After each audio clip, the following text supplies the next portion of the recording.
A single father stands in his boss's office on a Friday evening, watching her reach for the buttons of her blazer. "You shouldn't be here," she says, her voice steady, despite the tremor in her hands. "You should go." And then she starts undressing. But what she reveals beneath isn't what anyone would expect. This is the moment when Dr. Catherine Hayes stops being the untouchable chief of surgery and becomes something far more dangerous, a woman willing to risk everything.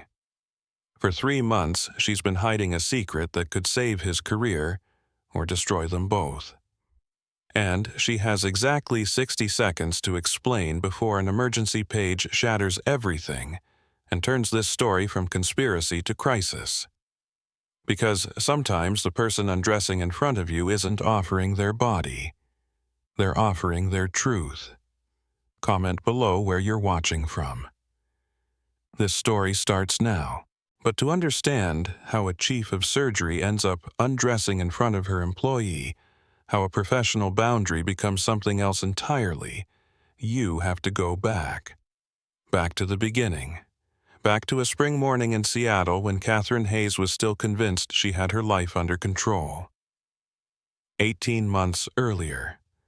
Kat sat in the executive conference room reviewing a resume that looked almost too perfect. Marcus Reid, MBA from University of Washington. Previous position hospital administrator at Portland Medical Center. References glowing. Left his previous job 6 months ago for what the CV carefully labeled as family circumstances. Seattle spring meant rain, but that Tuesday morning sun actually broke through the clouds and streamed through the conference room windows. Kat took it as a good sign. She needed a good sign. The previous hospital administrator had been a disaster, leaving behind budget chaos and demoralized staff. She needed someone competent, someone reliable, someone who wouldn't require her attention because God knew she had enough on her plate already. The door opened 30 minutes early. Marcus Reid looked like he'd already had a full day. His tie sat slightly askew. There was a coffee stain on his right cuff. But his handshake was firm and his smile was genuine in a way that made Kat immediately suspicious. People didn't smile like that in hospitals. Not real smiles. Not the kind that reach the eyes.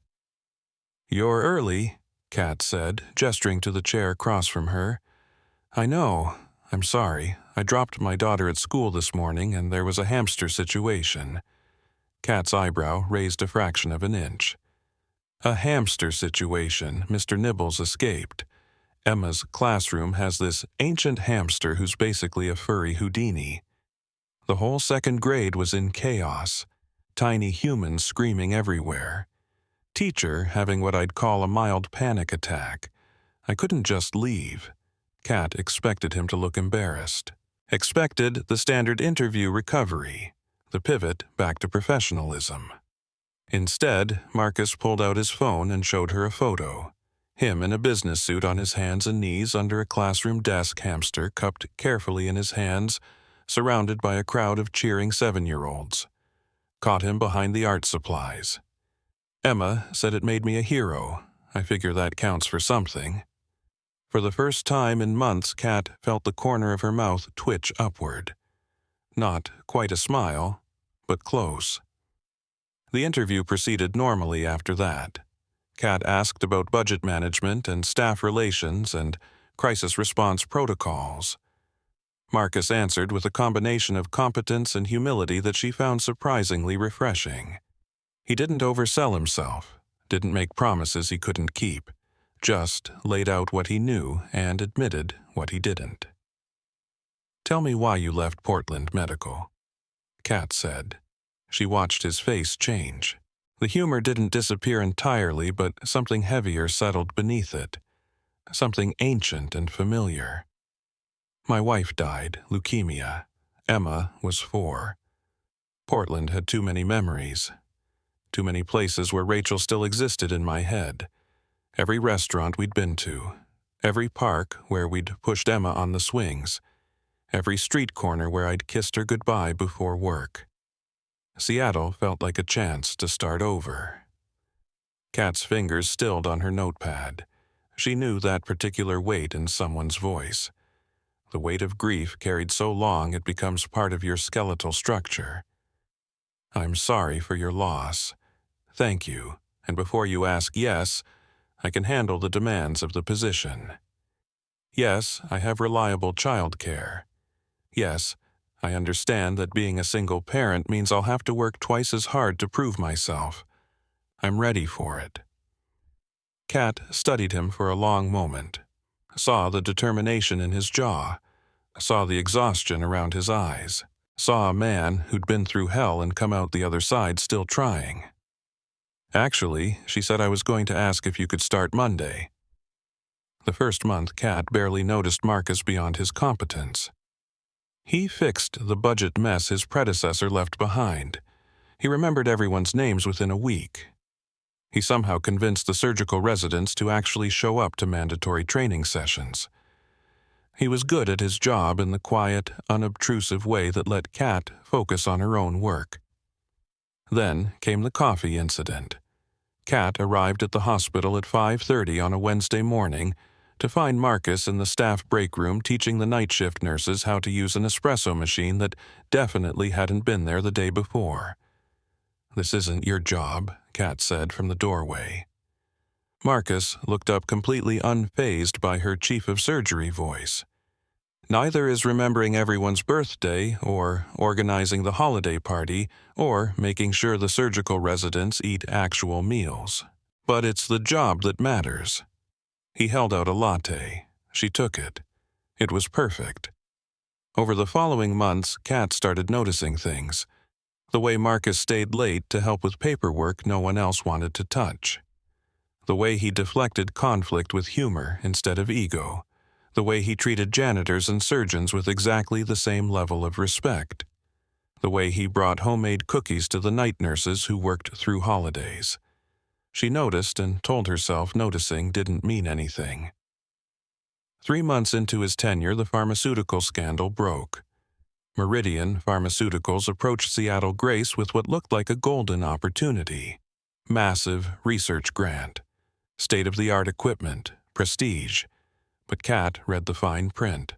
Saw the strings attached. Patient data sharing. Aggressive trial recruitment. Corners that would be cut in the name of progress. She killed the deal in a very public board meeting. Made it clear that Seattle Grace wouldn't compromise patient privacy for any amount of money. 2 weeks later, someone leaked confidential patient information to Meridian anyway. The board launched an immediate investigation. Every administrator came under scrutiny. And because Kat had been the most vocal opponent of the Meridian deal, she became the primary suspect. The narrative wrote itself too easily. Chief of surgery protests too much in the public, then secretly takes the deal in private.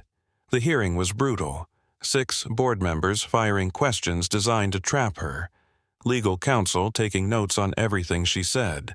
Her entire career balanced on whether they believed her or the circumstantial evidence someone had carefully constructed. Marcus testified without being asked.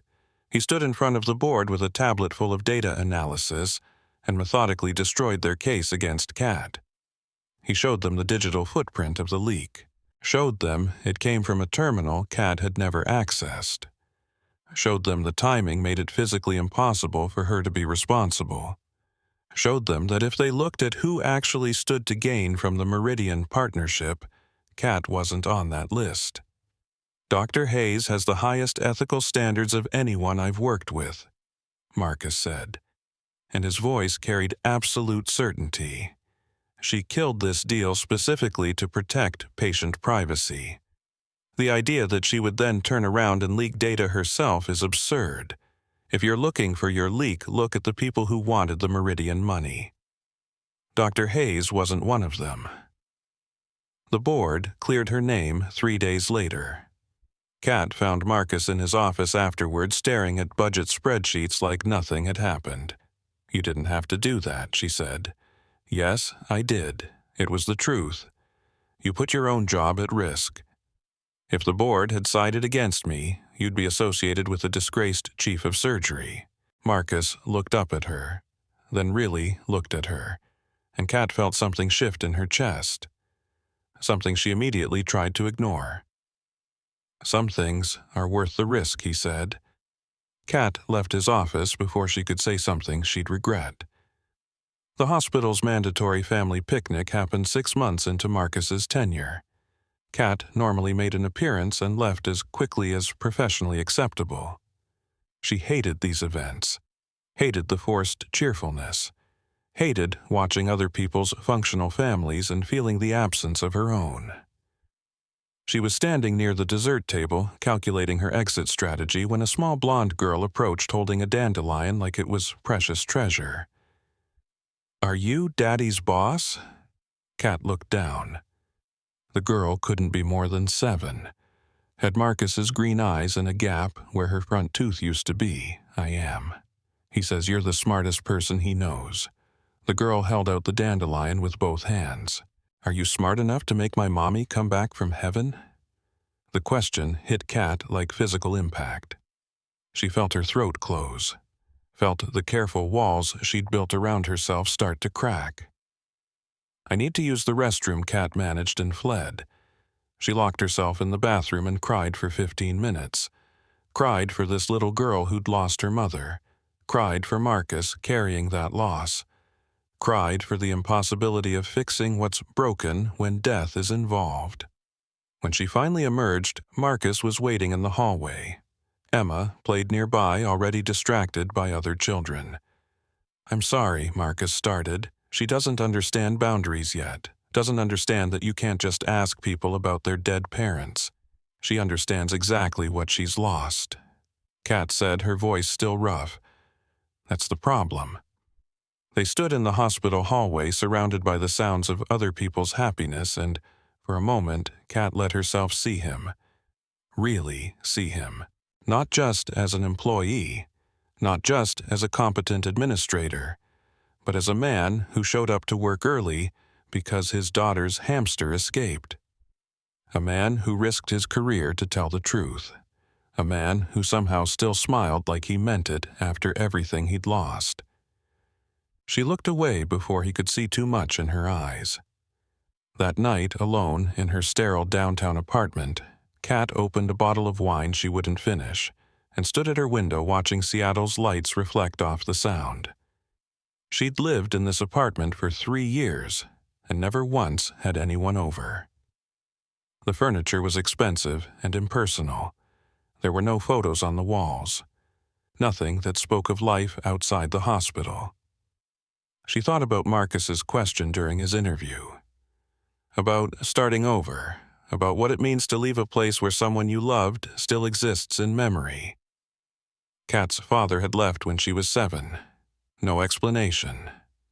No warning. Just there one day and gone the next.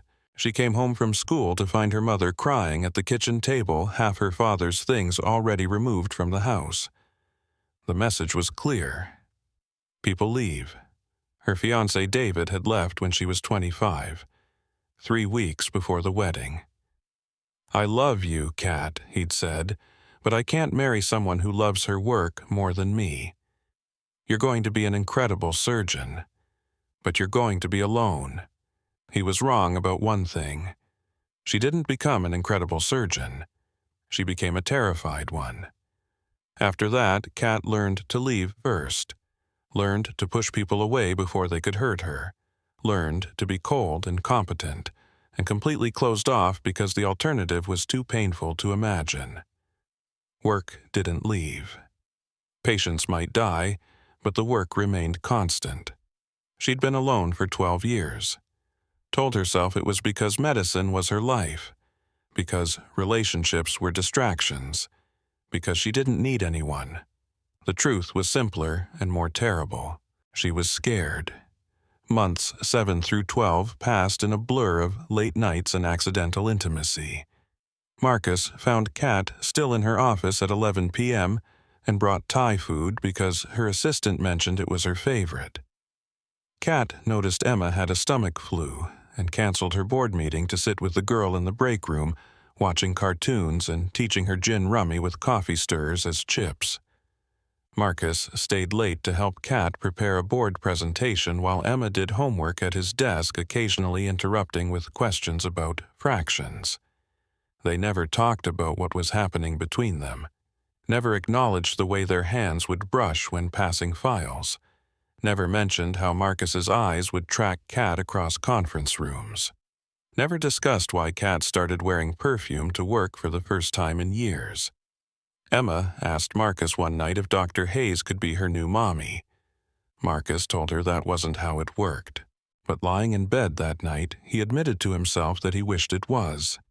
Kat started having dreams about Marcus, started imagining what his hands would feel like outside the professional context of handshakes, started wondering what it would be like to let someone that close again, started terrifying herself with possibilities. 18 months after Marcus walked into her hospital with terrible coffee-making skills and a resume that didn't mention he was exactly what she needed, Kat stood in her office on a Friday evening with termination paperwork on her tablet and a flash drive in her pocket containing evidence that would destroy the man who tried to destroy them both. She called Marcus to her office, watched him deflect with humor the way he always did, knew she was about to shatter every professional boundary they'd carefully maintained. "You shouldn't be here," she said. "You should go." And then she started unbuttoning her blazer, knowing that what she revealed would change everything. Knowing that once she crossed this line, there was no safety in distance anymore.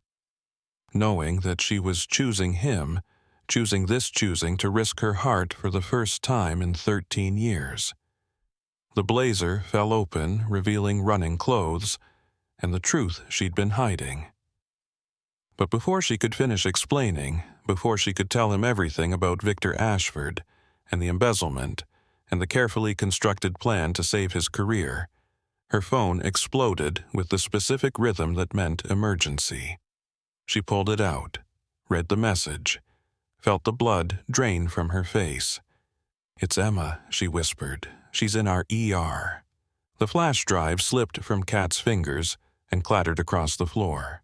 Everything she'd planned, every careful detail of Marcus's escape the FBI meeting scheduled for 8 p.m., the evidence that would destroy Victor Ashford, all of it evaporated in the space between one heartbeat and the next. Marcus was already moving toward the door, his face transformed into something primal. Kat grabbed her blazer and followed her medical instincts, overriding everything else. They didn't speak in the elevator, didn't need to. The descending numbers on the display marked time in a language both of them understood. Every second mattered. Every second Emma was in the ER without them was a second too long. The doors opened to controlled chaos. Friday night in a Seattle emergency department meant the usual symphony of crisis, overdoses and chest pain, car accidents and falls, domestic violence and suicide attempts. The fluorescent lights were too bright. The air smelled like antiseptic and fear. And that particular metallic scent that comes from too many people bleeding in one place. Dr. Sarah Chen met them at the nurses' station. She was 42, petite, efficient, and one of the few people at Seattle Grace who could read Kat well enough to know when something was deeply wrong. Her expression carried the specific blend of calm and concern that doctors practice until it becomes reflexive. The face that says, "We have a situation, but I'm not panicking yet, so you shouldn't either."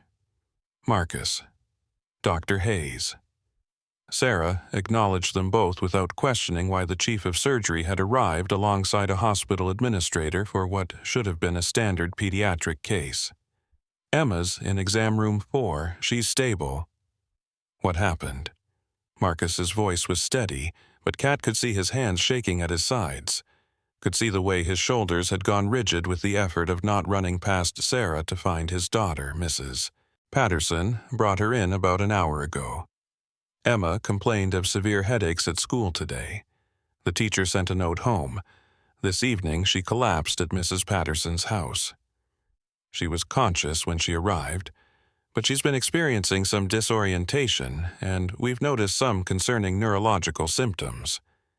Sarah paused. Kat knew that pause, had used it herself 1,000 times. It was the pause that came before everything changed.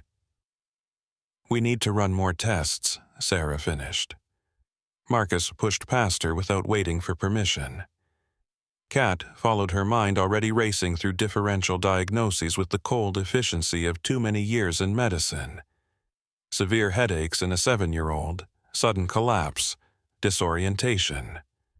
The list of possibilities was terrifying. Meningitis, encephalitis, brain tumor, aneurysm, each option worse than the last. Emma looked impossibly small in the adult-sized hospital bed, her blonde curls spread across the pillow like spilled light. Someone had given her a hospital gown printed with cartoon bears that swallowed her small frame. An IV line ran into her left hand, taped down with excessive care. The monitors beeped steadily behind her, measuring a heartbeat that shouldn't need measuring. But she was awake. When she saw Marcus, her whole face brightened. "Daddy." She tried to sit up. A nurse Kat didn't recognize gently pressed her back down. "Daddy, I'm sorry. I didn't mean to cause trouble. I told Mrs. Patterson I was fine, but then the room got all spinny and everything went sideways, and I think I scared her really bad." Marcus was at her bedside instantly. He gathered her small hand and both of his pressed kisses to her forehead, her cheeks, her nose. The desperate kisses of a parent confirming their child is real and breathing and still here. "Shh, sweetheart, it's okay. You're okay. Daddy's here now. Everything's going to be okay." Kat hung back near the doorway, suddenly uncertain of her place in this moment. She was Marcus's boss. She was the chief of surgery. She was the woman who'd been about to confess feelings she had no right to feel. And now she was watching a little girl who might be seriously ill and feeling things that made her chest ache. "Dr. Hayes." Emma's voice was small, confused. "You're here too." Kat moved to the bedside, letting her professional mask settle into place like armor she'd worn so long it felt like skin. "I'm here, Emma. We're going to take very good care of you. Are you going to hold my hair back again if I throw up? Like you did at the picnic when I ate too much cotton candy?" Despite everything, Kat felt something that might have been a smile tug at her mouth. "If you need me to, absolutely." Dr. Chen appeared in the doorway. "Marcus, Dr. Hayes, could I speak with you both outside for a moment?" The walk to the consultation room felt like a death march. Kat had made this walk hundreds of times, always on the other side. Always as the doctor who had to deliver news that would fundamentally alter someone's understanding of their life. She'd never made it as the person who cared about the patient beyond the clinical. Never made it as someone who had everything to lose. The consultation room was small and sterile. A desk, 3 chairs, a computer screen. The walls were beige in that specific institutional way that's supposed to be calming but just feels lifeless. Sarah pulled up images on the screen. CT scans of a child's brain, gray and white patterns that told stories if you knew how to read them. Kat studied the scans with professional detachment, while some other part of her, the part she'd been trying to ignore for 18 months, started screaming. "We've run preliminary tests," Sarah said. "Blood work, CT scan, basic neurological workup. The good news is we've ruled out the most severe immediate possibilities. No signs of hemorrhage, no tumor, no active infection." Marcus's exhale was audible. A sound of relief so profound it was almost painful to hear. Then, what Sarah highlighted an area on the scan with her cursor. The CT shows a congenital defect in one of Emma's cerebral blood vessels. It's called an arteriovenous malformation, an AVM. It's been there since birth, but it's grown to a point where it's now causing symptoms. Kat leaned closer to the screen. She didn't need to. She could see it perfectly well from where she stood, but looking gave her something to do besides feel. The AVM was substantial, approximately 3.5 centimeters, located in the left temporal lobe. The feeding arteries were tangled and gorged. The draining vein was dilated from handling abnormal blood flow. Her mouth went dry. She'd seen this before. Same location, similar size, different child. Tyler Bennett, 8 years old. Dead 3 years ago on an operating table in Boston while Kat stood helpless and watched. "What does this mean?" Marcus asked. His voice sounded hollow, distant. "Is she going to die?" "She needs surgery." Sarah's voice was gentle but firm. "The AVM has to be addressed before it causes a more serious event. Left untreated, there's a significant risk of rupture, which could cause a massive stroke or death." Surgery. Marcus repeated the word like he was testing it, trying to understand it. "Brain surgery on my 7-year-old daughter." "It's her best option," Sarah said. "Her only real option for any kind of normal life going forward." Kat watched Marcus's face go through the stages of processing. Disbelief first, that flash of this can't be happening, not to Emma, not after everything. Then denial, the brief, desperate hope that maybe the scans were wrong.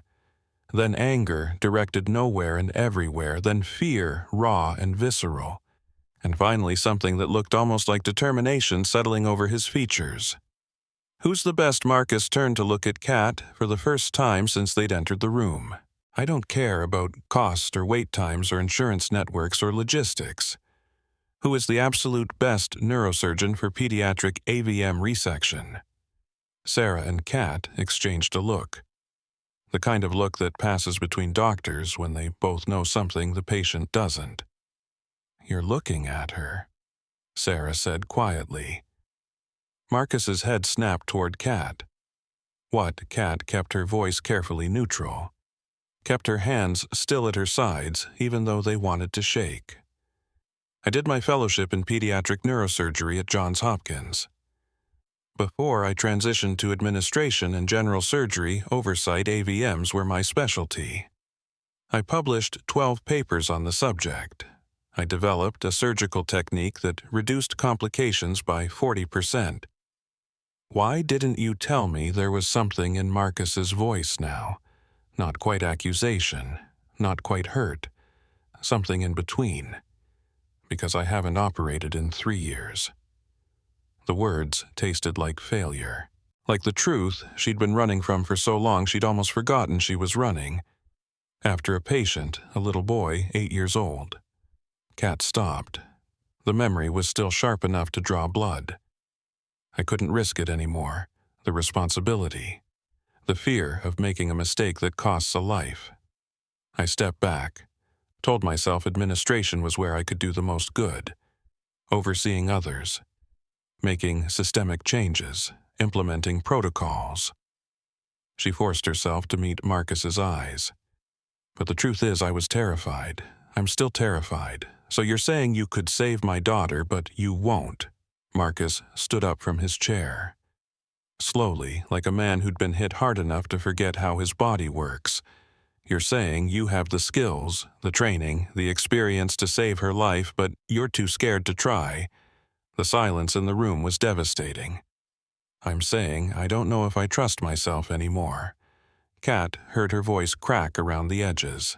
"And your daughter's life isn't something I'm willing to gamble with. There are other surgeons. Dr. Harrison at University Hospital trained under me. He's excellent. He specializes in pediatric cases. His outcomes are exceptional, and he's available, and he wouldn't come with the baggage of not having operated in 3 years. But someone else's hands, someone else's training that you're willing to gamble with." Marcus's voice was strange now, caught between hope and accusation and desperate fear. Sarah touched Kat's arm gently. "I'll give you two some privacy." She left without waiting for a response.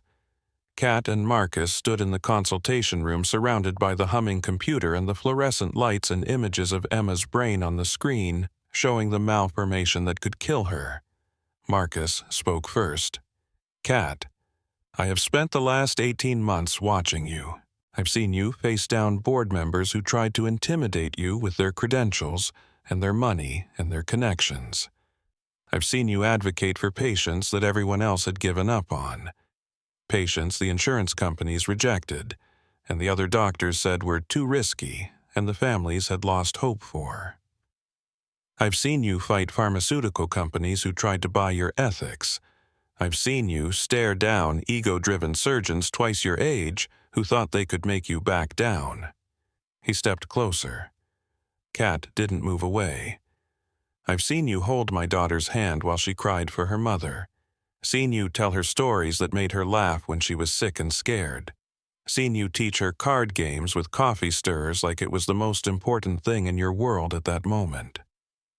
I've seen you remember that she's allergic to strawberries and that she cries at the end of Charlotte's Web and that her favorite color is purple. His hands found hers. She let him take them, let him hold on like she was the only solid thing in a world that had suddenly tilted. I don't know what happened 3 years ago. I don't know what that little boy meant to you or how his death broke you or how heavy that weight still is. But I know that if Emma is going to have her skull opened and her brain operated on, I want it to be done by someone who will treat her like she's the most important person in the world. Marcus's voice broke. I want it to be done by someone who loves her. Kat's breath caught. Marcus, I can't just... You do. His certainty cut through her denial like a scalpel through skin. You might not realize it yet, might not want to admit it. But you do. I've seen it, the way you look at her, the way your whole face changes when she walks into a room, the way you remember the small things about her life like they matter. Because they do matter. Because she matters to you. He paused, raw, exposed, more vulnerable than she'd ever seen him. And I think God, Kat. I think you've been falling in love with me, too. The confession spilled from Kat like blood from a wound, unstoppable once it started. I've been alone for 13 years. I've told myself it's because medicine is my life, because relationships are distractions, because I'm better off without the complications, because I don't need anyone. Her vision blurred. She was crying. When had she started crying? But the truth is, I've been terrified. Everyone leaves Marcus. My father left when I was 7, just walked out one day. No warning, no explanation, no goodbye. I came home from school and he was gone, and my mother was crying and half his things were missing, and I learned that people you love can disappear. My fiancé left when I was 25, 3 weeks before our wedding. Said he couldn't marry someone who loved work more than him. Said I was going to be an incredible surgeon, but I was going to be alone.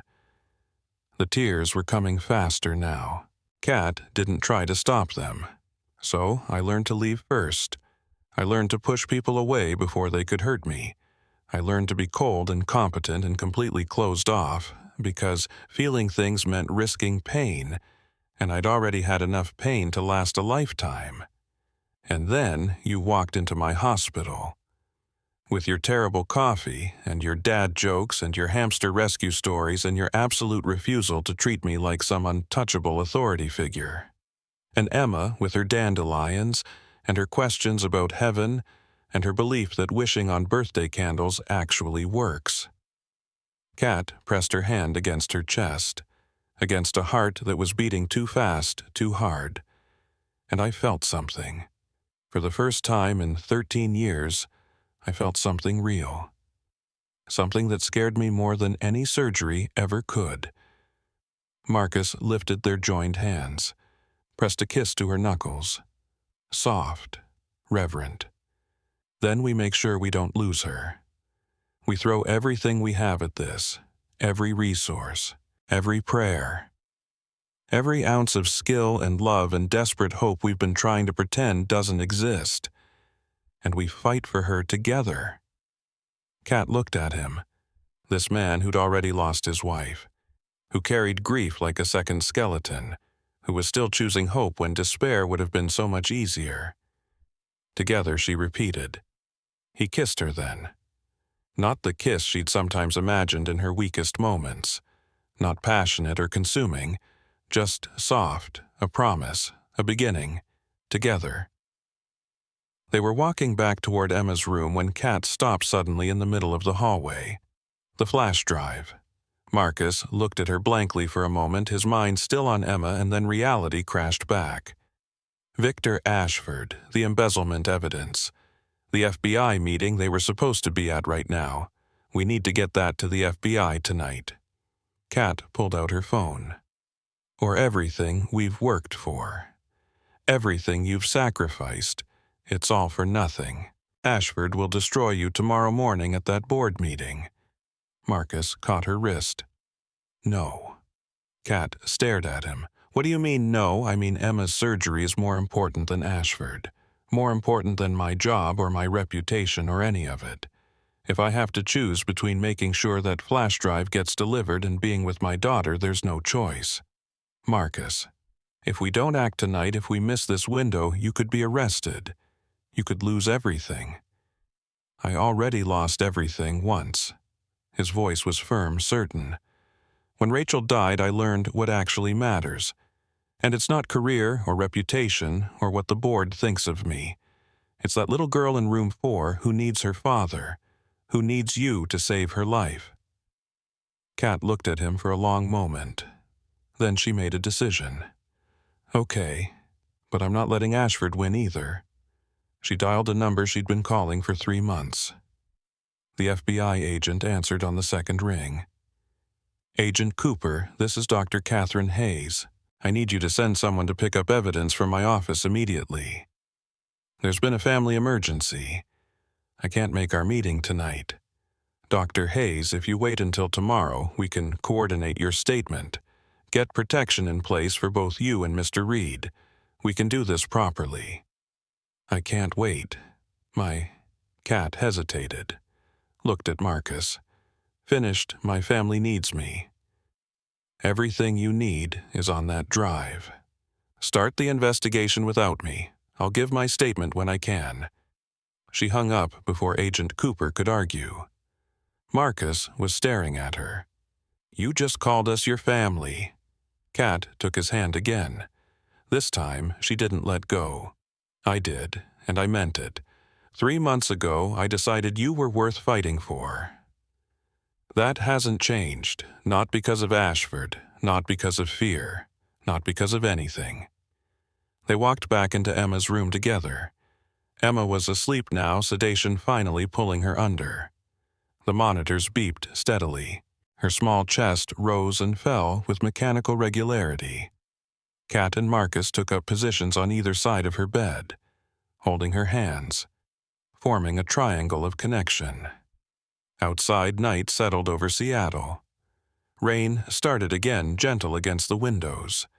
Somewhere in a downtown office, Victor Ashford reviewed termination paperwork, satisfied everything was proceeding according to plan. He had no idea his world was about to collapse. But that was tomorrow's problem. Tonight, the only thing that mattered was a 7-year-old girl and the 2 people who loved her preparing to face the fight of their lives. Kat looked at Emma, sleeping peacefully unaware of the battle ahead, and made herself a promise. She would walk back into that operating room. She would pick up a scalpel. She would face the fear that had controlled her for 3 years. She would save Emma Reid. Or she would die trying. Kat stayed at the hospital that night. She told herself it was for Emma's medical monitoring, but the truth was simpler. She couldn't leave. Couldn't walk away from this makeshift family she'd somehow become part of when she wasn't looking. Around 2 in the morning, while Marcus dozed in the chair beside Emma's bed, and Emma slept under mild sedation, Kat found herself staring at the CT scans on her phone. The AVM glowed ghostly white against gray brain tissue. She zoomed in on the malformation, tracing the tangled vessels with her finger, and felt her stomach drop the way it always did when she looked too long. Because she'd seen this before. 3 years ago. Boston Children's Hospital. Different child. Same surgery. Same impossible odds. Tyler Bennett. The memory arrived unwanted and complete the way trauma always does. Not in pieces or fragments, but as a full sensory experience that pulled her backward through time until she was standing in that other hospital, that other operating room with that other child who believed she could save him. Tyler had been 8 years old, gap-toothed smile, obsessed with dinosaurs. He drew pictures of Tyrannosaurus Rex during pre-op appointments and asked Kat if brain surgery hurt dinosaurs too. She'd told him no dinosaurs had very small brains, and he'd laughed so hard he snorted. His mother, Jennifer, had graying blonde hair she wore in a ponytail and hands that never stopped moving. Nervous energy personified. She worked 2 jobs to keep their apartment and Tyler in his special school. Single mother. Father nowhere in the picture. Just Jennifer and Tyler against the world. When Kat explained the surgery, Jennifer had asked the question every parent asks. Is he going to be okay? Kat had given her standard answer, the one she'd practiced until it sounded both honest and reassuring. I'm going to do everything in my power to make sure he comes through this safely. But she'd seen the way Jennifer heard it. Heard it as a promise instead of a probability. The surgery itself had been textbook. Kat navigated the AVM with the kind of precision that made her attending physicians use words like prodigy and brilliant. 6 hours of microsurgery, clean margins, minimal blood loss. She'd closed Tyler's skull feeling the particular satisfaction that comes from a job done perfectly. Tyler woke up asking for his mom and chocolate pudding, made jokes about his head bandage looking like a turban, told Kat she was pretty cool for a brain doctor. His neurological function was intact. Memory, perfect. Speech clear. Motor control normal. Kat had gone home that night feeling triumphant. She'd stopped at a wine bar near her apartment and had a single glass of overpriced Pinot Noir, celebrating alone because she always celebrated alone. She'd texted her attending with the good news. She'd fallen asleep thinking about the research paper she'd write on her improved technique. She'd slept well for the first time in weeks. Her pager had gone off at 4:47 in the morning. The sound still haunted her. That specific electronic screech that meant someone was dying and you needed to move right now. Kat had thrown on clothes, without looking at them, driven to the hospital, going 20 miles over the speed limit, parked illegally because seconds mattered. By the time she reached the ICU, the code team was already working on Tyler. Post-operative hemorrhage. The words on the monitor told the story her heart refused to accept. Blood flooding into the surgical site, pressure building, brain tissue compressing. Everything she'd fixed coming catastrophically undone. Kat had gowned up, ready to take him back to surgery, ready to fix whatever had broken. But the scans told a different story. Too much blood, too much damage. Too much time elapsed. She'd stood at Tyler's bedside watching the code team work, watching them push medications that wouldn't help, watching them shock a heart that wanted to stop, watching the monitors show brain activity fading like a light dimming. Tyler Bennett died at 6:23 in the morning, while Kat stood 3 feet away completely helpless. The sound Jennifer made when they told her still echoed in Kat's nightmares. Not a scream exactly, something more primal than that. The sound of a mother's world ending. The sound of every hope and dream and future plan shattering at once. Jennifer had collapsed. Security had to escort her from the ICU. She'd fought them, tried to get back to Tyler's body, screamed that Kat had promised, that Kat had said he'd be okay, that Kat was supposed to save him. Kat had tried to explain, tried to say she'd never promised anything, that post-operative hemorrhage was a known complication, that she'd followed every protocol, that sometimes, despite perfect technique and excellent care, patients still die. But Jennifer couldn't hear her through the grief. Kat made it to her office before the shaking started. Made it behind her locked door before the tears came. She'd sat on the floor with her back against the wall and cried until she couldn't breathe. The hospital's investigation took 3 days. Chart reviews, incident reports, peer evaluations. Every aspect of Tyler's care examined under fluorescent lights by people with clipboards and no emotional investment. The conclusion was unanimous. No error in technique. No breach of standard of care.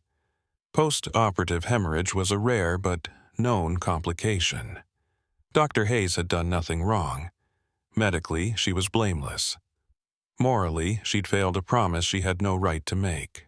Tyler was buried on a Tuesday. Kat had stood in the cemetery parking lot far enough away that Jennifer wouldn't see her watching them lower a small casket covered in pictures of dinosaurs into the ground. She'd counted the people at the funeral. 37 people whose lives were changed because Kat couldn't save one 8-year-old boy. 2 weeks later, she'd submitted her resignation from Boston Children's, accepted the administrative position at Seattle Grace, told everyone it was a strategic career move. Better work-life balance, broader impact through leadership. The truth was simpler. She couldn't risk loving another child she might lose. Kat stared at Emma's CT scans on her phone screen until her eyes burned. Same location, similar size, different child. History threatening to repeat itself. Her hands started shaking. Saturday morning arrived with Seattle's typical gray drizzle. Kat assembled a video conference with 3 of the best neurosurgeons on the West Coast. She sat in a conference room projecting Emma's scans on the main screen, while Dr. James Harrison at University Hospital, Dr. Patricia Alvarez at Stanford, and Dr. Michael Chen at UCSF studied the images. "That's a complex case," Harrison said. His face filled 1/4 of the split-screen gray beard and bifocals, giving him the appearance of a kindly grandfather rather than one of the country's top pediatric neurosurgeons. But operable. Kat, if you're taking this yourself, you're still the best choice for it. Your technique is the gold standard. I still teach your papers to my fellows. I agree with James, Dr. Alvarez added. She was younger, sharp-eyed, with the kind of intensity Kat recognized in herself. But Catherine, this is a child. Your first pediatric case in 3 years. Are you certain you want to take this on the emotional stakes alone? I'm certain, Kat interrupted. What I need from all of you is second opinions on surgical approach potential complications and post-operative protocols.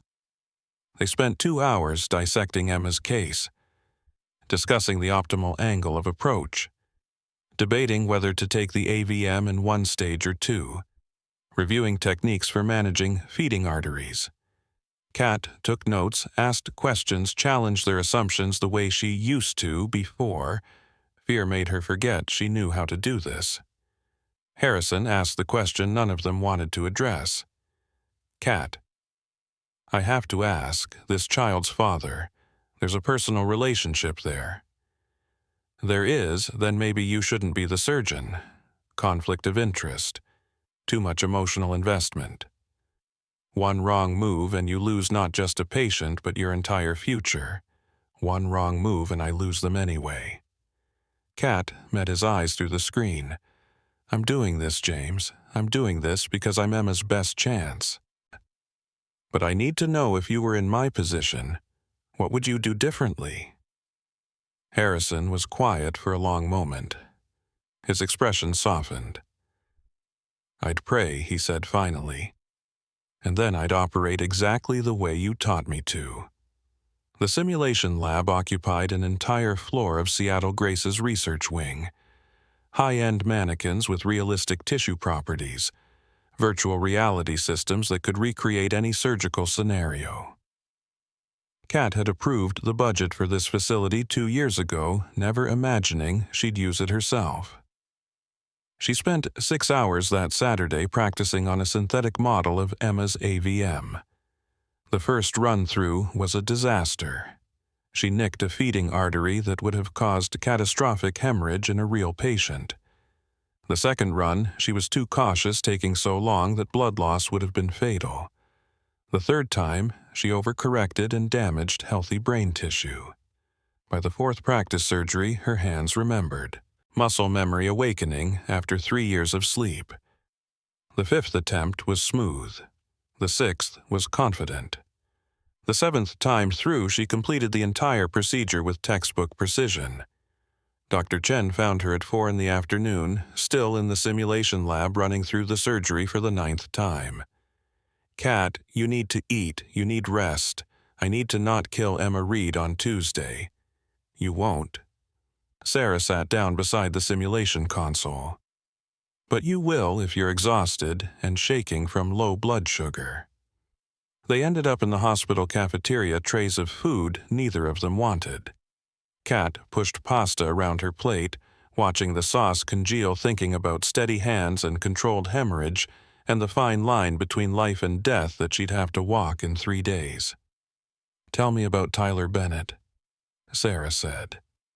Kat's fork stopped moving. "How did you know I looked up your history after Emma came in?" "Found the incident report from Boston, 8-year-old. AVM resection. Post-operative hemorrhage." Sarah's voice was gentle. "It wasn't your fault, Kat. I know that intellectually. I know hemorrhage is an unavoidable complication sometimes.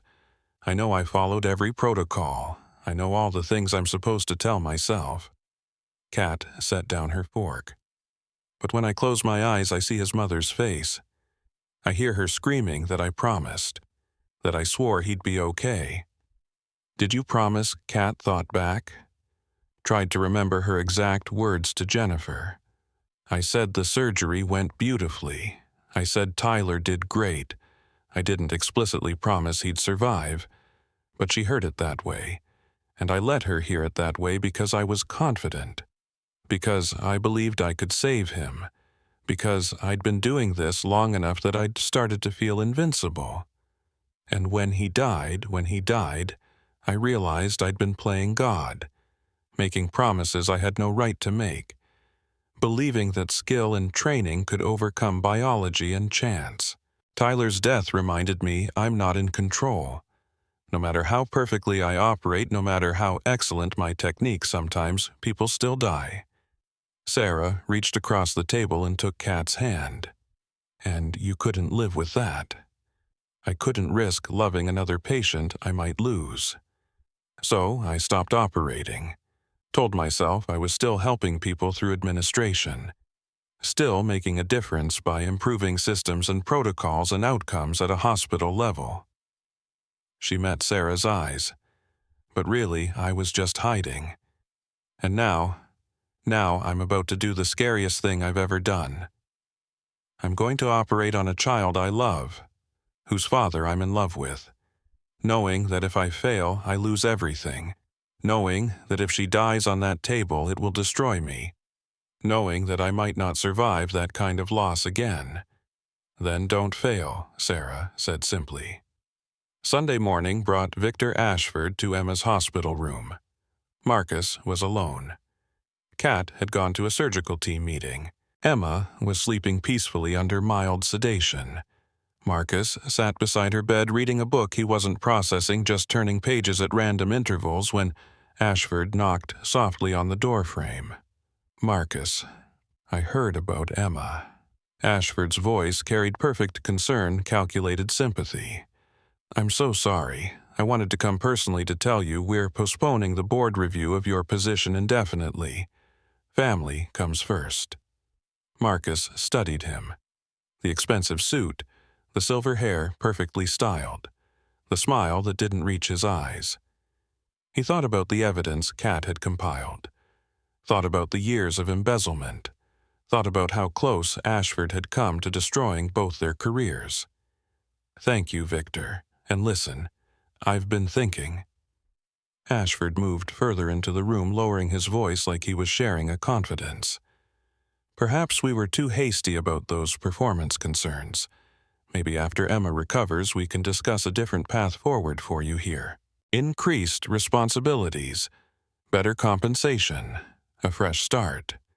Marcus understood perfectly. Ashford was buying silence. Thought Marcus didn't know about the embezzlement. Thought this gesture of goodwill would ensure loyalty and gratitude. Marcus could have let him believe it. Could have taken the easy path. Could have nodded and smiled and let Ashford think he'd won. Instead, he stood up, moved around Emma's bed so he was between his daughter and this man who'd tried to destroy him. Victor, I know what you've been doing. The embezzlement, the falsified records, the evidence you planted to frame me. All of it. Ashford's face went carefully blank. I don't know what you're talking about. The FBI has comprehensive evidence. They're probably coming for you tomorrow, and nothing you offer me, no amount of money or position or fresh starts will change that. Ashford's expression shifted, the mask of concern dropping away to reveal something cold underneath. Something dangerous. You're making a serious mistake, Marcus. I can destroy your career. Make sure you never work in hospital administration again. I can bury you so deep you'll spend the rest of your life explaining why no one will hire you. Marcus took a step forward. He was taller than Ashford, younger, and right now he was angry in a way he hadn't been since Rachel died. You can leave my daughter's hospital room before I call security. My daughter is fighting for her life. I'm not letting you anywhere near my family. Get out. They stared at each other, Ashford calculating his next move. Marcus absolutely unmovable. Finally, Ashford turned and left without another word. Marcus sat down hard in the chair, hands shaking with adrenaline. Kat found him 20 minutes later still trying to compose himself. He knows, Marcus said. Ashford knows we're onto him. Kat pulled him into an empty consultation room.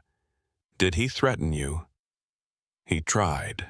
Marcus ran his hands through his hair. This could get complicated. He might try to interfere with the hospital. With the surgery. He won't. Kat's voice was steel.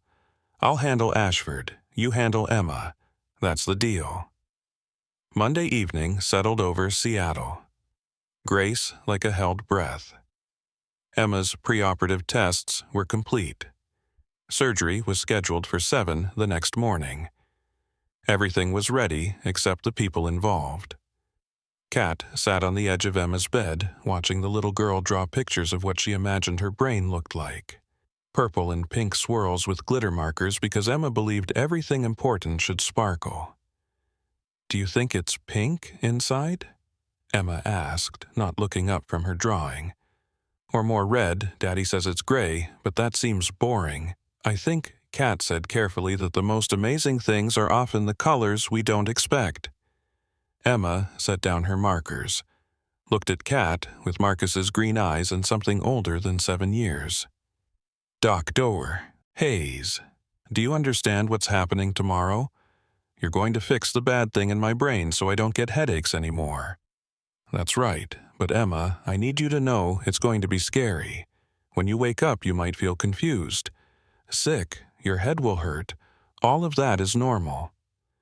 Emma nodded seriously, then asked, if I die tomorrow, will you take care of my daddy? The question stopped time. Marcus made a sound like he'd been hit. Emma, you're not going to die, he started. But if I do... Emma's voice was matter-of-fact the way children can be about death before they learn to fear it. He pretends he's okay, but he's not. After Mommy died, he used to cry in the shower so I wouldn't hear. He thought he was being quiet, but I could still hear him. Kat felt tears burning her eyes. And lately, since he started talking about you, he doesn't cry as much. Emma looked between them. He says your name in his sleep sometimes, and he gets this really goofy look when I ask about his day at work. He only got that look with Mommy before. So if I die, someone needs to take care of him, because he won't take care of himself. Kat took both of Emma's hands in hers, held them tight. Emma Reid, listen to me very carefully. I am going to do everything in my power to make sure you come through tomorrow healthy and strong. But I need you to promise me something too. What I need you to promise you'll keep fighting. No matter what happens in that operating room, no matter how scary it gets, you keep fighting to come back to your daddy. She paused, and to me, Emma's eyes went wide. To you, I'm not going anywhere, Emma. Whatever happens between your father and me, whatever we are or become, I'm in your life now. If you'll have me? Emma threw her arms around Kat's neck with surprising strength. I wished for you, she whispered. On my birthday candles, I wished for someone to love Daddy again so he wouldn't be so sad. And then you came. Kat held her, this precious child, who'd somehow opened doors she thought were locked forever, and let herself cry openly. Marcus was crying too. All three of them crying. A strange little family formed in crisis, bound by hope and terror and love. That night, after Emma finally fell asleep, Kat and Marcus stood on the hospital rooftop. Seattle spread below them, lights reflecting off Elliott Bay. The Space Needle glowed in the distance.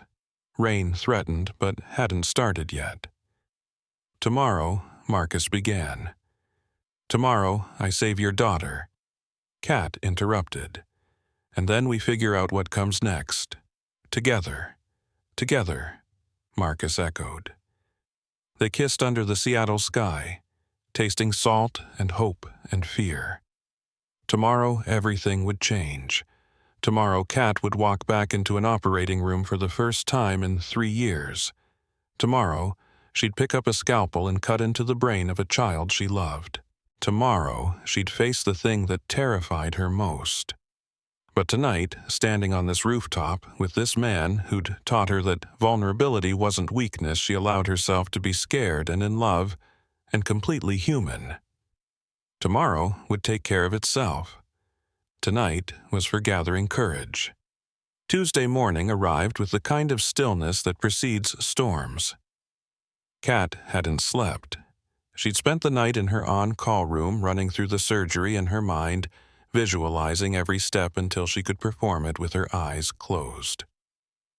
Around 4, she'd given up on sleep entirely and gone to the gym, ran on the treadmill until her legs burned and her lungs ached, and her mind finally quieted. By 5:30, she was in the surgeon's locker room changing into fresh scrubs. The fabric was stiff and sterile-smelling. She tied the drawstring of the pants, pulled the top over her head, looked at herself in the mirror. The woman staring back looked like someone she used to know, Dr. Catherine Hayes, pediatric neurosurgeon. Before the fear. Before Tyler. Before she learned that sometimes your best isn't good enough. Her phone buzzed. Text from Marcus. Emma's asking for you. Kat made her way to the pre-op holding area. The space was designed to be calming, but always felt liminal to her. That in-between place where patients waited to cross from conscious to unconscious, from sick to hopefully cured from one version of their life to another. Emma lay on the gurney looking impossibly small. They'd given her a mild sedative to take the edge off her anxiety, but she was still alert. Still Emma. She wore a hospital gown printed with stars and moons. Someone had tucked a small stuffed dinosaur under her arm. "Hey, Dr. Hayes." Emma's voice was slightly slurred from the medication, but her smile was genuine. "Ready to fix my brain?" Kat moved to the bedside, took Emma's small hand in hers. "Ready as I'll ever be." "Are you scared?" The question caught Kat off guard. She'd expected comfort, seeking not this direct assessment of her emotional state. But Emma deserved honesty. Had always deserved honesty. "Yes," Kat said. "I'm very scared. Me too." Emma's thumb traced circles on Kat's palm. "But Daddy says brave people are scared and do the hard thing anyway. Your daddy is very wise." Marcus stood on the other side of the gurney holding Emma's other hand. His eyes were red-rimmed from no sleep and too many tears. He wore the same clothes from yesterday. Kat realized with a start that he probably hadn't left the hospital at all. "Tell me about my birthday party," Emma said, her eyelids starting to droop. "The one we're going to have when I'm better." Marcus launched into an elaborate description. A pony, no 3 ponies, a bouncy castle shaped like a brain because Emma thought that would be funny. Unlimited ice cream, a DJ who only played Taylor Swift, Emma's friends from school, and some of the nurses from the hospital, and that hamster Mr. Nibbles, if they could convince the teacher. Emma smiled as her eyes drifted closed. The sedative pulling her under into something gentler than sleep, but not quite unconsciousness. "Gonna have the best party," she murmured. "You both have to be there, both of you, promise." "We promise," Kat and Marcus said at the same time. Then the anesthesiologist arrived with the orderly, and it was time. Emma would be wheeled to the OR, put completely under, intubated, positioned, prepped, all the clinical steps that would transform her from a child into a surgical case. Kat leaned down, kissed Emma's forehead, whispered against her skin, "Come back to us, brave girl." Marcus kissed her too. His lips moved in what might have been prayer or promise or both. The gurney began to roll. Emma's hand slipped from Kat's. Marcus stood frozen in the hallway as his daughter disappeared through automatic doors that he couldn't follow her through. Kat turned to face him. They were alone in the empty holding area, surrounded by the antiseptic smell and the hum of fluorescent lights and the weight of everything that was about to happen. "I'll take care of her," Kat said. "I know." Marcus pulled her close, kissed her hard, a kiss that tasted like desperation and hope. "I love you. I love you too." Then Kat walked away toward the operating room, toward the biggest challenge of her career, toward a future she couldn't see but had to believe in anyway. The operating room was a cathedral of sterile precision, everything white and steel and gleaming. The surgical lights overhead were positioned perfectly, the instrument trays laid out with obsessive organization. The monitors hummed their steady electronic songs. Kat stood at the scrub sink outside OR. 3 washing her hands with the methodical precision of ritual. 2 minutes on the palms. 2 minutes on the backs. Between each finger, under the nails, up the forearms to the elbows. The water was hot enough to sting. She counted her breaths, focused on the physical sensation because thinking too much right now would be dangerous. Dr. Sarah Chen scrubbed beside her. "You good? Ask me in 6 hours." "Fair enough." Sarah smiled behind her mask. "Team's ready when you are." The surgical team had assembled with quiet efficiency, Dr. Chen as assisting surgeon, Dr. Raj Patel as anesthesiologist, a man whose calm in crisis was legendary, Nurse Martinez as scrub nurse anticipating needs before they were voiced, Nurse Johnson circulating, James, the surgical tech, already arranging instruments. Emma was brought in fully anesthetized now. Her small body looked even smaller on the adult-sized operating table. They positioned her carefully. Head in the Mayfield clamp that would hold her skull absolutely still. Arms tucked at her sides. Monitors attached everywhere. Pulse oximeter. Blood pressure cuff. EKG leads, temperature probe. The surgical site had been prepped. Emma's blonde hair shaved on the left side, the skin painted orange with betadine. Sterile drapes placed until only a small window of scalp remained visible. Just skin. Just the entry point to everything that mattered. Kat stepped into the OR, gowned and gloved by the surgical tech. The familiar weight of sterile fabric, the constriction of gloves that would become a second skin. She approached the table, stood where she'd stood hundreds of times before, but not for 3 years, not since Tyler. Ready Dr. Hayes Patel's voice from behind the drape separating anesthesia from the surgical field. Ready. Kat held out her hand. Martinez placed the scalpel in her palm. The weight of it felt wrong for half a second. Her hand remembered Tyler. Remembered the last time she'd held a scalpel over a child's head. She closed her eyes. Breathed. When she opened them, she was ready. Scalpel. The first incision through scalp was decisive. Confident. Blood welled up immediately, but that was normal expected. Suction cleared it. Kat worked through layers with practiced efficiency. Skin, fascia, muscle.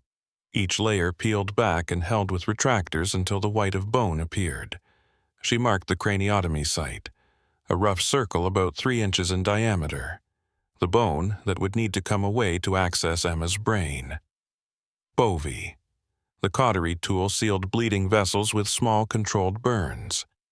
Tiny puffs of smoke rose from the surgical field carrying the distinct smell of burning tissue that Kat had learned to ignore years ago. She picked up the cranial drill. High speed. The sound was primal, unsettling. Like a dentist's drill amplified.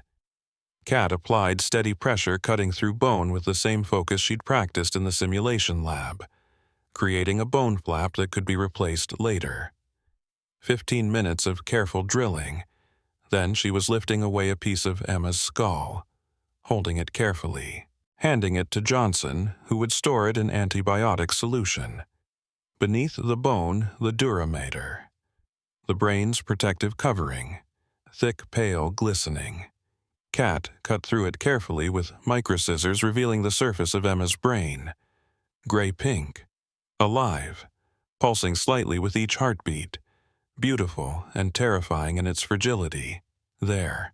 Kat could see it now. The AVM, an angry tangle of blood vessels that shouldn't exist. Malformed. Dangerous. Stealing blood flow from healthy tissue and creating the risk of catastrophic rupture. She adjusted the surgical microscope. Everything magnified 10 times. The world narrowed to the few cubic centimeters of tissue she needed to navigate. Vitals, Kat asked. Stable Patel confirmed. Blood pressure 100/60. Heart rate 72. She's doing great. Kat began the delicate work of exposing the AVM's feeding arteries. Used micro-instruments to gently move aside healthy brain tissue. Every movement measured in millimeters. Too much pressure and she could damage Emma's temporal lobe. Could affect her memory, her speech, her personality. Not too much. Not enough to matter, but enough that Emma wouldn't be entirely Emma anymore. The first feeding artery came into view. Engorged. Pulsing with blood at dangerous pressure. Kat placed a tiny aneurysm clip across it. The clip closed with a barely audible click. The AVM shrank slightly as blood flow reduced. One down, Kat said, moving to the second feeder. In the surgical waiting room, Marcus sat alone with cold coffee and prayers. Mrs. Patterson had offered to come, but he'd told her no. Said he needed to do this alone. Needed to sit with his fear without trying to comfort anyone else. His phone had 47 missed calls. Work. Board members. FBI agents wanting his statement. He'd turned off the ringer hours ago. None of it mattered. Nothing mattered except the little girl currently under someone's knife. Except not just someone. Kat, the woman he loved. The woman who was terrified but doing it anyway. Marcus closed his eyes and remembered the night Rachel died. The hospice room that smelled like death trying to hide behind artificial lavender. Rachel's hand so thin in his that he could feel every bone. Her last words had been, "Take care of Emma. Promise me you'll take care of our girl." He'd promised. Had spent 3 years keeping that promise. Being both mother and father. Doing his best to fill a hole that couldn't be filled. And now he was trusting someone else to keep that promise. Trusting Kat to save the person he loved most in the world. The waiting room door opened, a surgical liaison in navy scrubs. Mr. Reid. There's been a development, everything's under control, but Dr. Hayes wanted you to know the surgery is taking longer than initially expected. Marcus was on his feet. What kind of development? There's additional bleeding. They're working to control it. Doctor. Hayes is an excellent surgeon. She's managing the situation. Is Emma okay? She's stable, but I wanted to keep you informed as we'd discussed. The liaison left. Marcus sat back down. His hands were shaking. He pressed them together hard enough to hurt, trying to stop the trembling through force of will. Please, he thought, not again. Don't take another person I love. I'll do anything, sacrifice anything. Just please let Emma be okay. Back in the OR, Kat was fighting. The second feeding artery had clipped successfully. The third should have been routine. But the instant the clip closed across the vessel, something went catastrophically wrong. The AVM didn't shrink, it swelled. Bleeding Martinez said urgently, "We've got bleeding." The monitors started alarming. Blood pooled in the surgical field faster than suction could clear it. Kat's view disappeared behind a red haze. BP. Dropping Patel called out. 90/50. Heart rate 110. Kat's mind raced. This wasn't supposed to happen. The clips should have reduced flow, should have made the AVM smaller and easier to remove. Instead, it was hemorrhaging. There's a fourth feeder. Kat said, her voice tight. Smaller vessel posteriorly. I missed it on the scans. This was the nightmare scenario. Uncontrolled bleeding in a confined space. Blood building pressure, brain tissue compressing. Seconds away from irreversible damage. Kat's hands stopped moving for half a second. This is how Tyler died. The thought arrived unbidden. Complete. Tyler's monitors alarming just like this. Blood just like this. Her standing, helpless just like this while a child died despite perfect technique. Kat. Sarah's voice cut through the rising panic. Kat forced her hands to move, forced her training to override her fear. She adjusted the surgical microscope, angling to see behind the AVM where that fourth feeder had to be. There, barely visible. A tiny vessel tucked beneath the malformation, pulsing, pumping blood into the surgical field. I need the smallest clip you have, Kat said. Her voice is steady now, calm in crisis the way she'd been trained. Martinez placed the clip in her hand. BP 80/40. Patel warned. We need to control this bleeding now. Kat positioned the clip with micrometer precision. The vessel was partially hidden by the AVM itself. She'd have to clip it blind. Trust her spatial awareness. Trust her training. Trust that her hands remembered what her mind was trying to forget. She thought about Emma, drawing pictures of pink brains with glitter markers, asking if dinosaurs felt pain during surgery, wishing on birthday candles for someone to love her father. She thought about Marcus, his hands shaking in the waiting room, his prayers rising to whatever God might be listening, his absolute faith that Kat could do this. She thought about Tyler, not the way he died, the way he lived, gap-toothed smile, dinosaur obsessed, brave beyond his years. Tyler would want her to save Emma. Kat applied the clip. Click. The bleeding stopped. Suction. Let me see the field. The blood cleared. The AVM was exposed again. All feeders clipped. It was darker now, deprived of fresh blood. Smaller. Manageable. BP stabilizing, Patel announced. 95/55. Heart rate coming down, 90, 85. Okay, Kat breathed. Now I can resect it. The next 30 minutes were the most delicate work Kat had ever done. She used micro-scissors to separate the AVM from surrounding healthy tissue. cut away the malformed vessels millimeter by millimeter, each tiny cut bringing them closer to success or disaster. Sarah assisted perfectly, anticipating needs, providing suction and retraction exactly when required. They worked in the kind of silent synchronization that comes from years of training and absolute focus. The AVM came free, a tangled mass of defective blood vessels that had threatened Emma's life. Kat placed it in a specimen container. Specimen for pathology, Johnson said quietly, taking it away. But they weren't done. The draining vein remained, the vessel that carried blood away from the AVM. It was dilated, stretched from handling abnormal flow for 7 years. Kat had to seal it without causing a backup of pressure that could damage Emma's brain. She placed the final clip carefully. The vein collapsed gradually, safely. Kat inspected her work with brutal self-assessment, examined the entire surgical site through the microscope, looking for any remaining abnormal vessels, any potential for future bleeding, any damage to surrounding tissue. She found none. "I think we're clear," Kat said. Sarah examined the site independently. "I concur. Clean margins. No residual AVM. Excellent work, Kat. Let's close her up."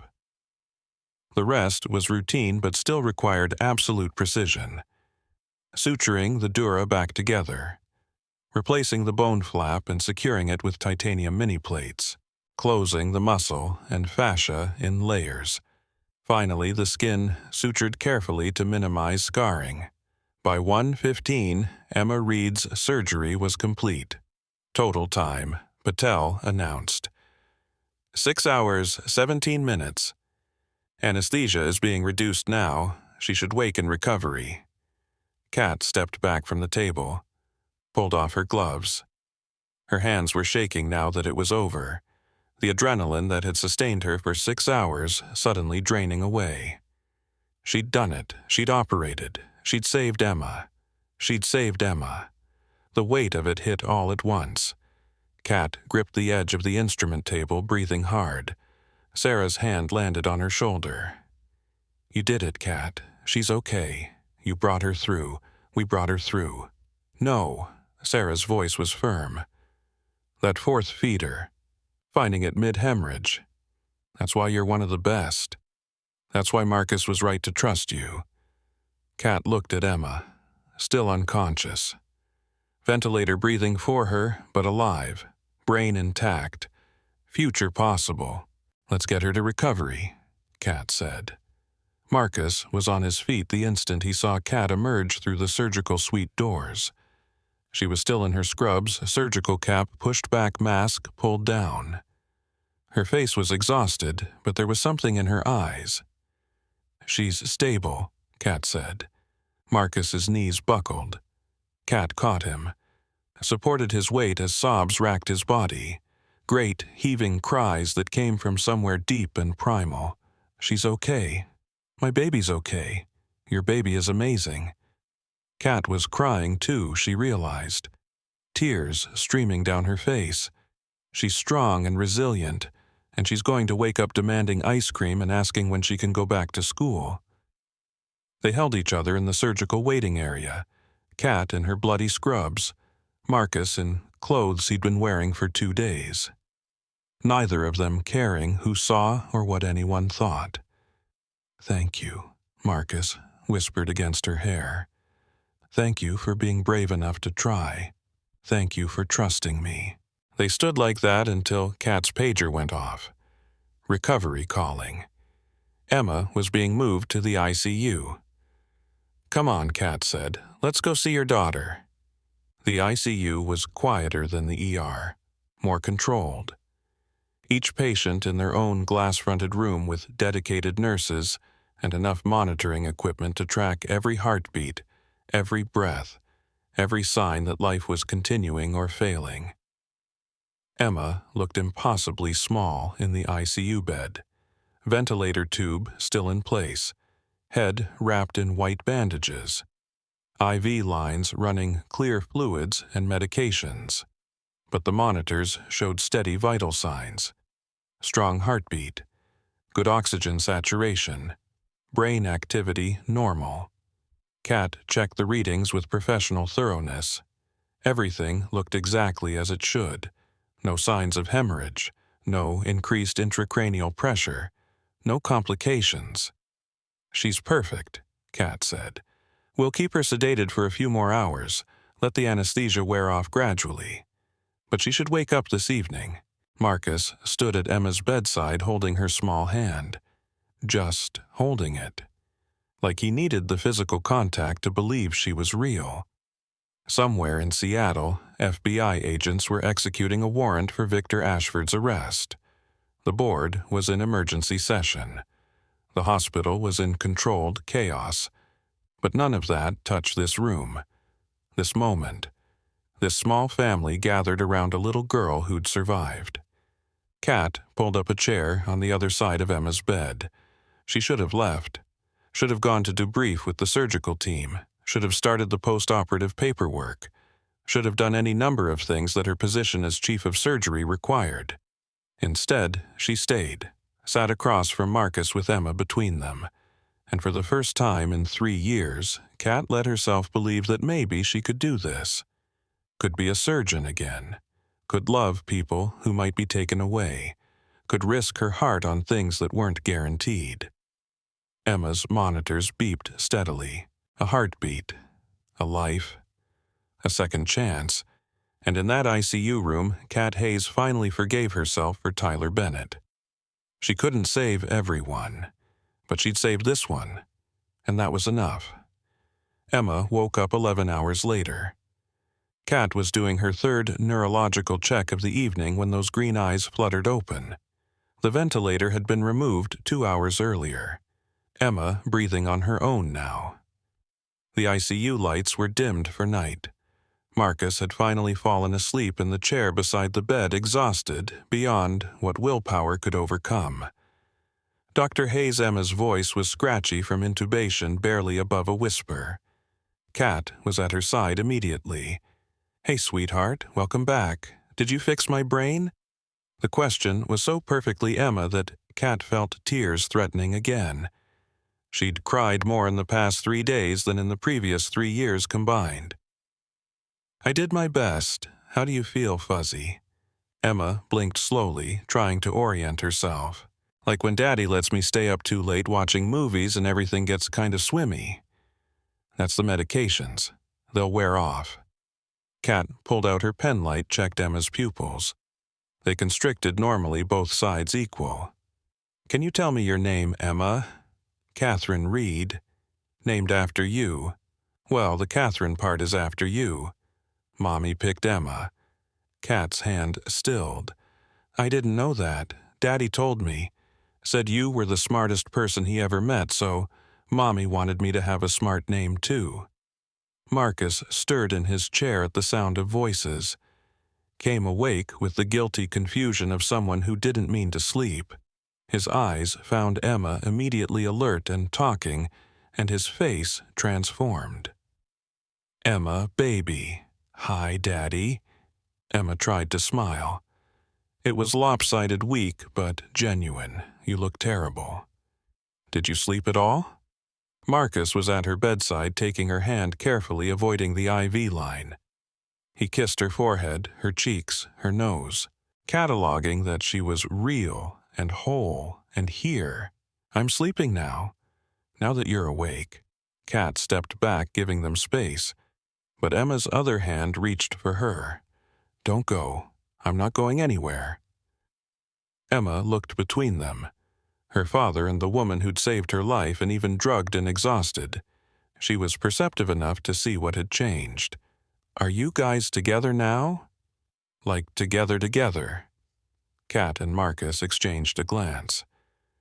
"We're figuring that out," Marcus said carefully. "You should be together." Emma's words were starting to slur as exhaustion pulled at her. "You love each other, I can tell. And I already wished for it, so it has to come true. Birthday wishes are serious business." She drifted back to sleep mid-sentence the way children do. One moment, present the next gone. Marcus looked at Kat across Emma's bed. Together, he said, and despite everything, there was humor in his voice. I think your daughter just gave us her blessing. I think she did. They stayed like that through the night, taking turns sleeping in the uncomfortable chair, monitoring Emma's vital signs, watching her breathe, grateful for every steady heartbeat. The next 2 weeks passed in a blur of small victories and careful optimism. Day 3, Emma sat up on her own for the first time, complained that her head felt weird and heavy. Kat explained it was the bandages and post-surgical swelling. Emma named the bandages George and treated them like a pet, introducing George to every nurse and doctor who came to check on her. Day 5, physical therapy started. Emma had to relearn balance and coordination. Her body wasn't quite responding the way her brain expected it to. She got frustrated when she couldn't walk from the bed to the bathroom without help, cried angry tears and said she hated hospitals and wanted to go home. Marcus sat on the floor with her at her level and reminded her that being brave didn't mean not being frustrated. It meant being frustrated and trying anyway. Kat stopped by between surgeries. Yes, she was operating again.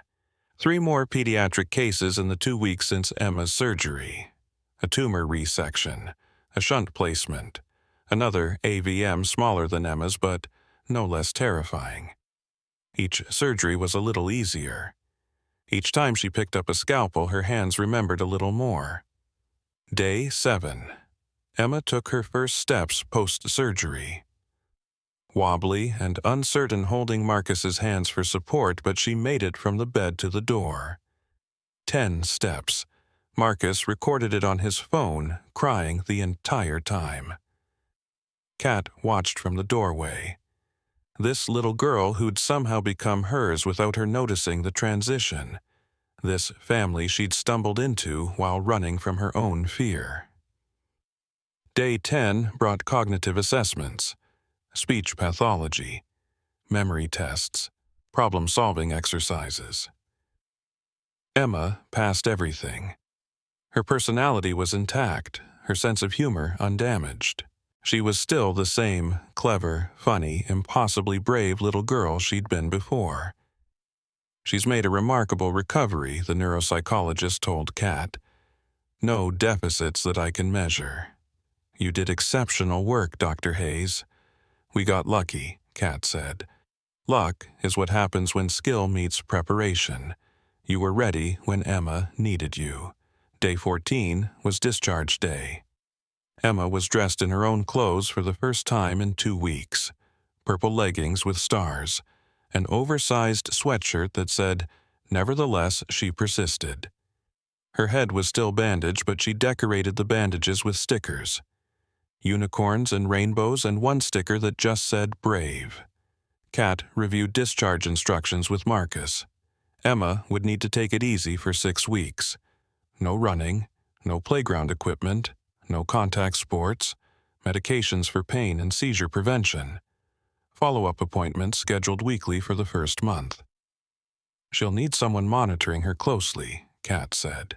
Any changes in behavior, any headaches worse than normal, any nausea or confusion, you call immediately. I will. Marcus took the thick folder of paperwork, then paused. You're coming to the appointments, right? You're still her surgeon.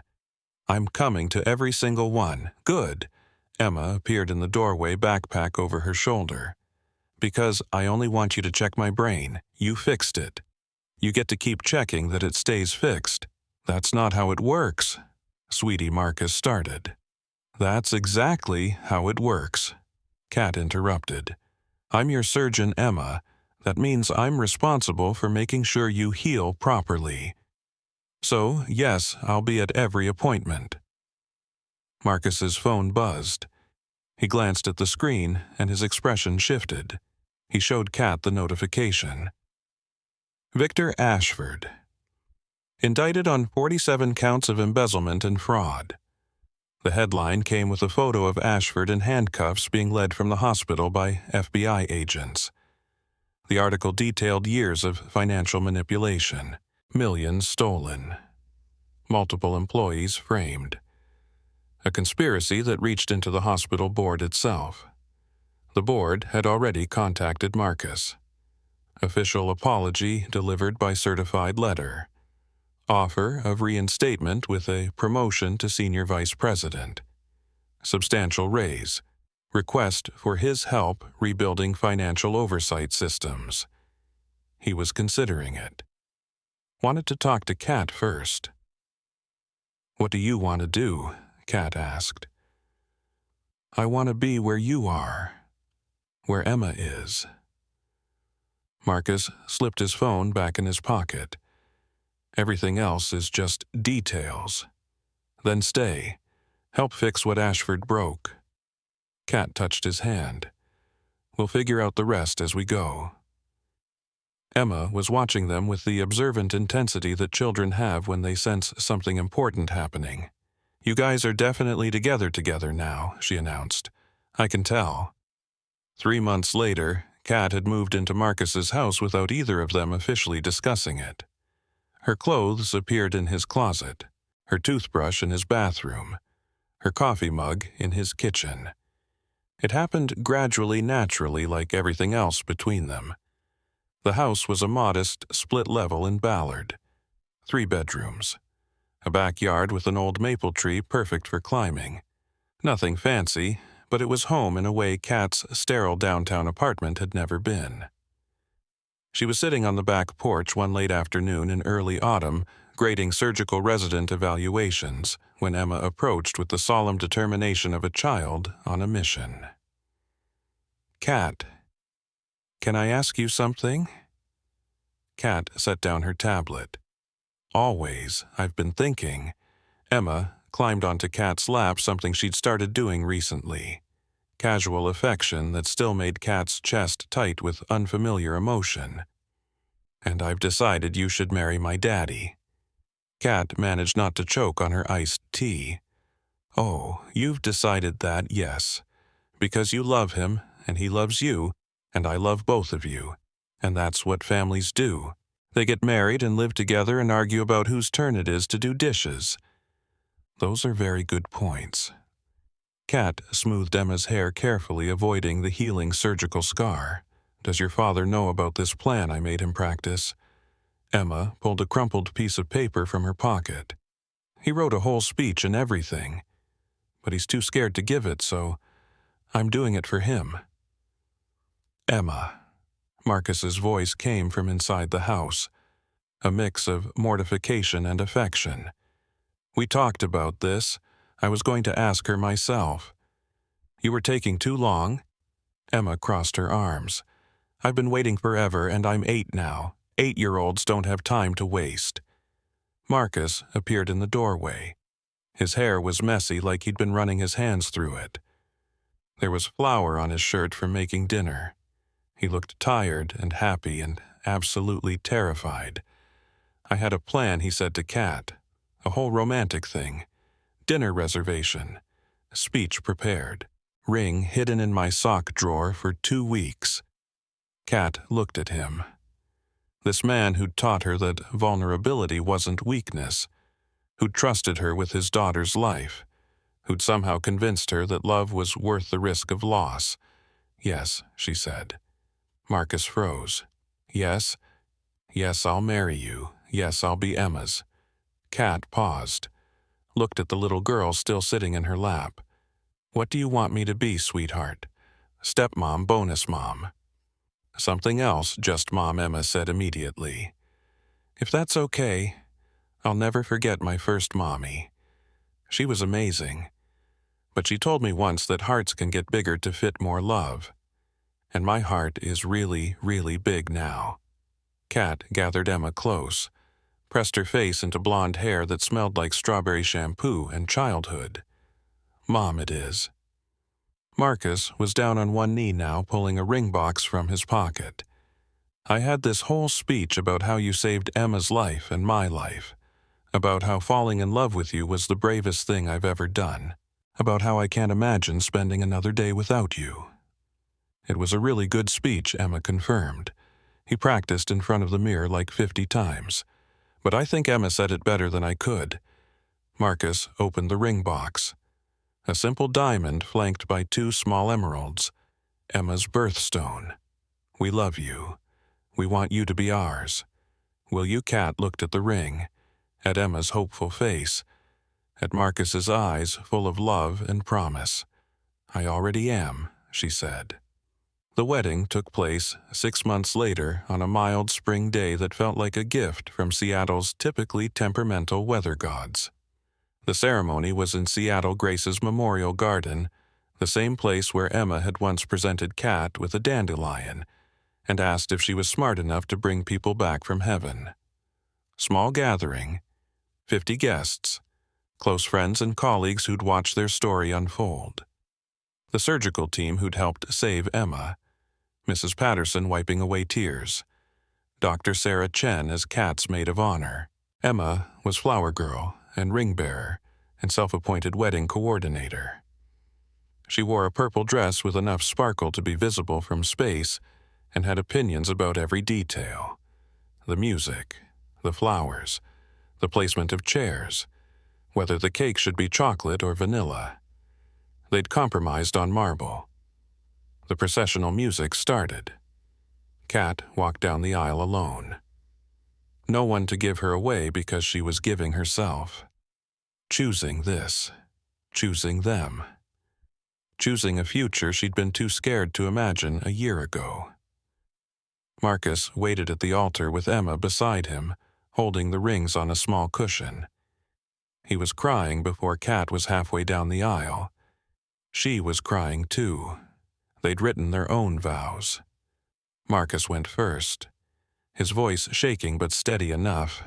Catherine Hayes, 3 years ago, I thought I knew what love was. Thought I'd had my one great love and that was enough for a lifetime.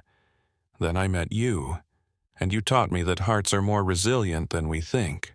That love isn't a finite resource. That choosing to love again isn't betraying the past, it's honoring it. He paused, breathed. You saved my daughter's life. You saved mine. And today I promise to spend the rest of my life making sure you know how extraordinary you are. Not because you're brilliant or accomplished, but because you're brave enough to be loved. To let yourself be seen. To risk your heart on things that aren't guaranteed. Kat's turn. She looked at him through tears. Marcus Reid. I spent 13 years building walls. Told myself it was protection, but really, it was a prison. Then you walked into my hospital with your coffee and your hamster stories and your absolute refusal to let me hide. Her voice broke. She pushed through. You saw me, not the chief of surgery or the accomplished doctor, but the scared woman who'd forgotten how to trust. And you loved her anyway. You believed in her when she couldn't believe in herself. She looked at Emma. And you, Emma Reid, you showed me that family isn't just biology. It's choice. It's showing up. It's loving someone enough to hold their hand through the scary parts. Today, I choose both of you. I choose hope over fear. I choose connection over isolation. I choose this beautiful, imperfect, absolutely terrifying adventure of being a family. Emma cleared her throat loudly. I wrote something too. Is that okay? The officiant, charmed, nodded permission. Emma unfolded a piece of paper covered in careful handwriting and glitter. Roses are red, violets are blue. You fixed my brain, and now we're a crew. The entire congregation laughed. Marcus and Kat were crying too hard to speak. It rhymes, Emma added seriously. Poetry is supposed to rhyme. Mrs. Patterson said so. The officiant smiled. By the power vested in me by the state of Washington, I now pronounce you married. You may kiss. They did. Soft and sweet and full of promise. Emma cheered louder than anyone. 1 year after the wedding, Kat's office looked different. The sterile space had become lived in. Photos on the desk now. Wedding pictures. Emma's school photos. Family vacation to the San Juan Islands. Her life was visible here, not hidden behind professional walls. She was reviewing surgery schedules when her assistant knocked. Dr. Hayes. "There's someone here who doesn't have an appointment, says she needs to speak with you." Jennifer Bennett. Kat's pen stopped moving. The name hit her like cold water. She hadn't seen Jennifer Bennett since Boston, since Tyler's funeral, since that terrible day when grief made Jennifer scream accusations that Kat spent 3 years believing she deserved. Send her in. Jennifer Bennett looked different. Older, obviously 3 years would do that, but also lighter somehow. Like she'd been carrying weight and finally set it down. Her blonde hair was shorter, streaked with more gray. She wore jeans and a sweater that said, "Children's Hospital Boston Volunteer." "Dr. Hayes." Jennifer's voice was tentative. "I'm sorry to just show up. I saw you on the news, that interview about returning to pediatric surgery, and I needed to talk to you." Kat gestured to the chair across from her desk, braced herself for anger or accusations, or the hatred she'd been convinced she deserved. Instead, Jennifer said, "I came to apologize." Kat couldn't speak. "For how I treated you after Tyler died, for blaming you, for making you feel like his death was your fault, for screaming at you in that ICU, for the things I said." Jennifer's hands twisted in her lap. "I was drowning in grief, needed someone to blame. And you were there, professional, competent, an easy target for rage that had nowhere else to go." Mrs. Bennett Kat started. "Please let me finish. I've been going to therapy for 2 years, working through Tyler's death, and I've talked to other doctors, read medical journals, educated myself about post-operative hemorrhage." Jennifer met Kat's eyes. "You didn't kill my son. The AVM did. The hemorrhage did. You did everything right, and Tyler still died because that's how it is sometimes. Medicine doesn't have guarantees." "I should have explained that better," Kat said. "Should have made sure you understood the risks." "You did explain, I just didn't want to hear it. I wanted to believe that your skill could overcome biology, that good doctors don't lose patience." Jennifer pulled a photo from her purse. Tyler at 8, gap-toothed and grinning, holding a toy Tyrannosaurus Rex. "I don't want his death to have ruined you. He wouldn't want that. Tyler loved his doctors. He especially loved you. He drew you pictures of dinosaurs, remember?" Kat nodded, unable to trust her voice. "He'd want you to keep saving kids. So when I saw you're doing pediatric surgery again, I was glad, really glad." Jennifer held out the photo. "Keep this. Remember him, but don't let grief over him stop you from saving the next child. That's what I came to say." After Jennifer left, Kat sat at her desk holding Tyler's photo. She cried. Not the desperate tears of 3 years ago, but healing ones. The kind that wash away guilt instead of embedding it deeper. Her phone buzzed. Text from Marcus. "Emma's school play tonight. You coming? Wouldn't miss it." Kat typed back. She placed Tyler's photo on her desk. Not hidden, not displayed prominently, just there, part of her history. A reminder of the cost of this work and why it matters. A reminder that she was allowed to be both. The surgeon who lost a patient and the woman who found a family. That evening, Kat sat at the kitchen table helping Emma with math homework while Marcus made dinner. This was their routine now, their family, their life. Emma was working through fractions with the focused determination she applied to everything. Kat watched her calculate and check her work, this brilliant, brave girl who'd somehow survived everything life threw at her. "Kat," Emma said, without looking up from her homework. "Yes? Do you ever regret it? Being scared but doing the surgery anyway?" Kat set down her pen. Thought about her answer carefully because Emma deserved honesty. "Taking a chance on you and your dad is the best decision I've ever made. Even when I was terrified, even when I wasn't sure I could do it. But what if it had gone wrong? What if I died on the table? Then I would have grieved. Terribly, the way I grieved Tyler. Kat's voice was steady, but I still would have tried. Because some things are worth the risk. Because not trying would have meant living the rest of my life wondering what if. Because loving someone means accepting that you might lose them, but choosing to love them anyway. Like Love Emma said. Exactly like love. Emma nodded satisfied. Went back to her fractions. Marcus caught Kat's eye from the kitchen. Smiled. The private smile of two people who found each other in the wreckage and built something new. 2 years after Emma's surgery, Dr. Catherine Hayes Reid walked into Seattle Grace at 6:30 on a Tuesday morning. She was chief of pediatric neurosurgery, now running the department she'd once fled. Her phone background showed Emma at 10 years old, gap-toothed again, different tooth this time at her dance recital last week. Marcus had taken the photo. Kat stopped in the main lobby, watched families arriving. Parents with sick children. Children who would hopefully go home healthy. The eternal cycle of crisis and healing that was medicine. She thought about the woman she'd been. Terrified, closed off, hiding behind professional walls because feeling things was too dangerous. She thought about the woman she'd become. Still scared sometimes. Still carrying the weight of patients like Tyler who couldn't be saved.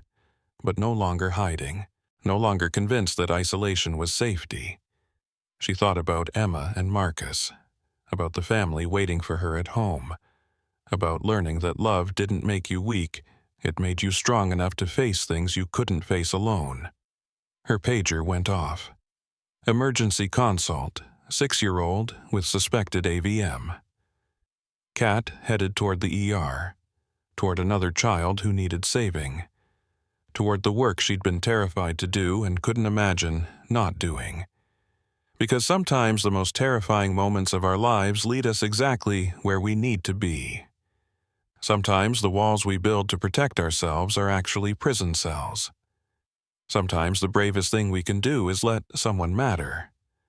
And sometimes, if we're very lucky, choosing fear's opposite, choosing connection, choosing love, choosing hope doesn't just save one life. It saves 3. Kat pushed open the ER doors and stepped into the organized chaos of a Tuesday morning, ready for whatever came next. Not because she wasn't scared, but because she'd learned that being scared and showing up anyway was what courage actually looked like. Behind her, the automatic doors closed. Ahead, a child needed help. And Dr. Catherine Hayes Reid, who'd once been too terrified to pick up a scalpel, who'd built walls so high she forgot what it felt like to be human, who'd almost let fear rob her of the best thing that ever happened to her, walked forward into the rest of her life. Brave, loved, whole. The end.